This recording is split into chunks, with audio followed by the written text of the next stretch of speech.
Meantime, the late Senator Lindsey Graham laid to rest in our nation's capital today. Those who knew him throughout his decades in the military and as a public servant speaking about his legacy at a packed private funeral service. Sydney Shadrix is live at the Capitol in Sydney. So rare to see one person bring so many powerful people together today.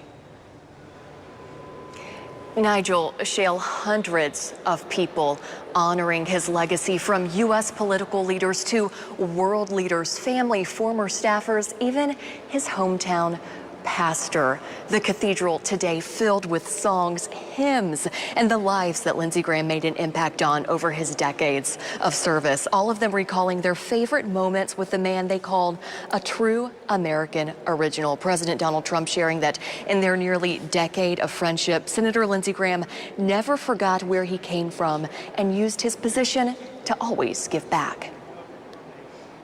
There's probably not a single town in South Carolina where Lindsey did not help repair a bridge, expand a school, improve a hospital, or recover from a disaster. He was a force of nature, and I will miss him greatly. There's too many to mention.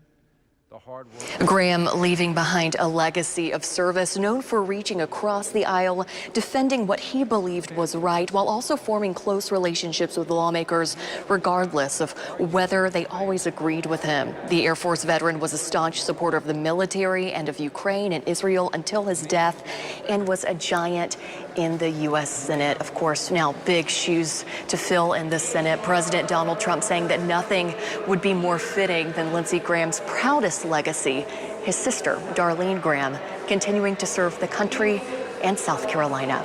Live at the U.S. Capitol, Sydney Shadrix, WYFF News 4.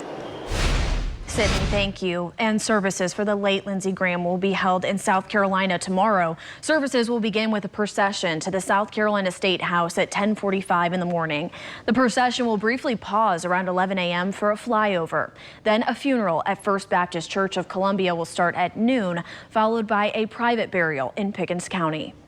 And due to that burial in Pickens County, there are expected to be some road closures. Our Leah Phillips has more on what drivers can expect. This stretch of Highway 93 in Senator Lindsey Graham's hometown is no stranger to traffic, but tomorrow some closures can be expected as he's laid to rest. Here's when and where you'll see those changes out on the roads. These downtown central streets are preparing to welcome the late senator home one last time, as Senator Graham is set to be buried alongside his parents at Mount Zion Cemetery. And town officials want drivers to be aware of some changes they might see if trying to pass through the area on Wednesday. A stretch of Highway 93 from Watkins Street to Cross Creek Road at Town Hall. The complete closure will be in place from 3 p.m. and is expected to reopen to both vehicle and pedestrian traffic by 6:30 Wednesday evening. Police will be on site to help drivers make their way around the affected areas and remind drivers to be extra cautious. Reporting in Central, Leah Phillips, WYFF News 4.